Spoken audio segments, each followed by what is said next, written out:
Actually, I didn't define this lecture topic. It was given to me. So when they requested me to talk, so I thought demystifying is what is the mystery behind weight loss.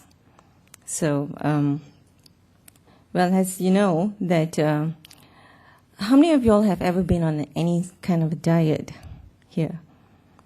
Has it ever worked?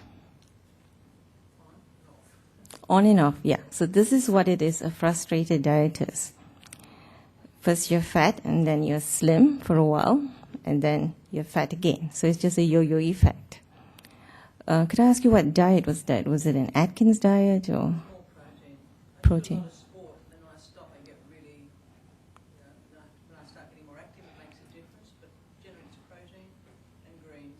Why did you give up? Okay, all right, let's read this. Most people give up because they're frustrated. Nothing happens after some time. All right, so there are quite a few controversial questions we have to ask, and one of it is, food makes us fat. And I do not agree with this, because I think food is more important than weight loss supplements. It's important that we eat to lose weight. Because this is true because your body is like an engine, and it only needs certain foods at certain intervals each day. And if you don't eat the right foods at the right times, then you won't burn those calories. And you'll wind up storing those calories as fat tissue. So this again is about your BMR. And of course, what is the right kind of foods? What is the right kind of diets? And then if you look into it, I'm just going to give this an overview, because each topic by itself is a lecture by itself. So you got to look into your metabolic typing, the biochemistry of your body, or even some says the blood group. You eat according to your blood group, but I have not seen any results in that actually. The metabolic typing is whether are you the protein type, or are you the carbs type, or are you the mixed type. So everything is by trial and error here.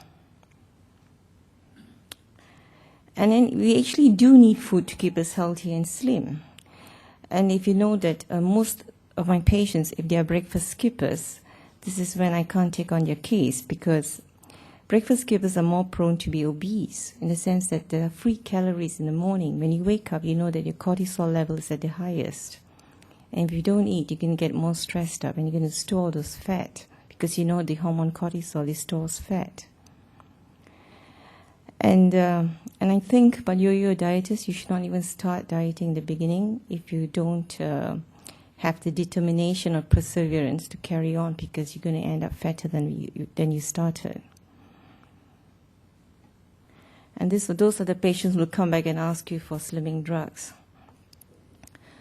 I used to prescribe that, but now I've stopped, because even that does not work at all. And the other thing is that it says you get fat because of a lack of exercise.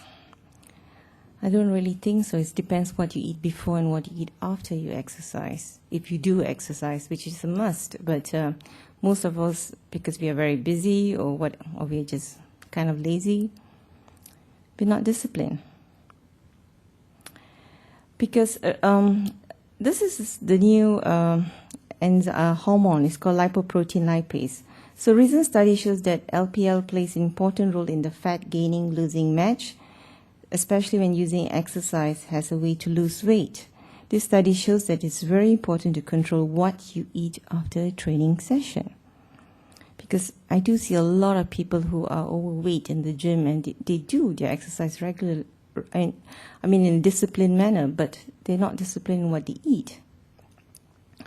So LPL is regulated by insulin. While training, insulin triggers LPL to use fat as energy. After training, LPL is programmed to store excessive energy as fat. If you eat carbs after training, the insulin level will rise and triggers high levels of LPL. Unfortunately, eating sugar or other fast carbs, you might actually gain weight after a training session. So it's important not to reward yourself after training with carbs, which is fruit, chocolates, or buns, or have a beer with your friends. So when and how to exercise for weight loss? And that is When I was asked to give this talk, I actually thought I was going to speak for the internal age track.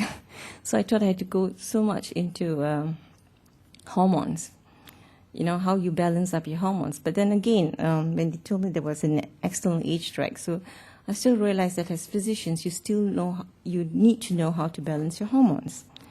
So to optimize production of youthful hormones, some says you got to exercise on an empty stomach, because then you will actually increase your HGH level, your human growth hormones level.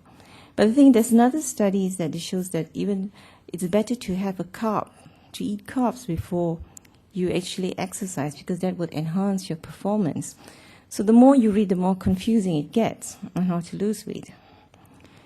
And I think the best thing to do, I feel, is you should engage a personal trainer who's specialized in losing weight if you want to use exercise as a means of losing weight. Is low-calorie diet a must in any diets? I do not think so. The reason you cannot lose weight by starving yourself, even using a low-calorie diet, is because your metabolism will detect any major drop in calories, and it will then adjust itself by burning fewer calories each day. This is very true, because now it's the fasting month of Ramadan. I mean, I come from Malaysia. Even now I reside in Sweden, but I come from Malaysia. So it's a fasting month now. So what people do is they lose rapid weight for the first 1 week during the fasting month, because the body is adjusting. Then after that, they don't lose any more weight, because your body needs to preserve those calories as energy. So your BMR comes down. And the thing about them is that when they actually break fast, they actually eat more than ever. So, I think they actually put on weight during the fasting month. And also using a calorie calculator, that's really, really troublesome. I mean, could you imagine if you've got to count your calories for every type of food you eat? What about observing a low-fat or non-fat diet? Especially, I think in Australia, everybody reads food labels, what they contain, how many % of fat, and this and that. So virtually every person in today's society is buying mostly low-fat or non-fat food. However, people are getting fatter than ever by doing this and not even losing any weight by switching to the low-fat lifestyle. I mean, if you think of it, people are not losing fat by actually observing a low-fat diet. Non-fat food. So is it a marketing ploy? Just the consumer society. They realize that a lot of food which says there's no fat, there are actually a lot of hidden things behind the label. And maybe many people don't even understand what they're looking for or what they're reading. So basically, you got to eat fat to burn fat. This was popularized by the Zone diet.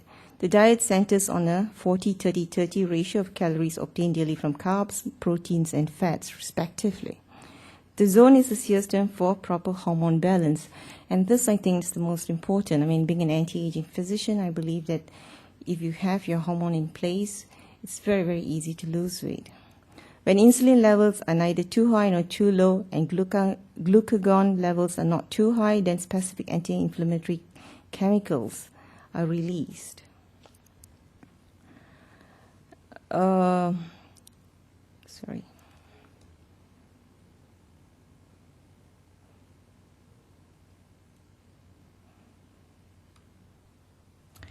Popular low-carb diets, I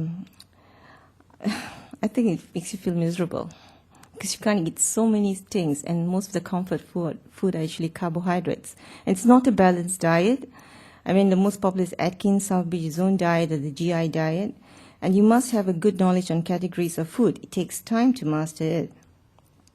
So when you initially decrease your carb intake, your body burns glycogen. Glycogen contains large amounts of water, so burning glycogen leads to the release of water and increased urination, causing weight loss. So you're just losing a lot of water, but in a sense it's good because it keeps you motivated that you're actually losing weight. And there's big dropout rates, and actually there's no permanent success in these diets. So maybe you're actually losing fat. You got to lose fat, not muscle.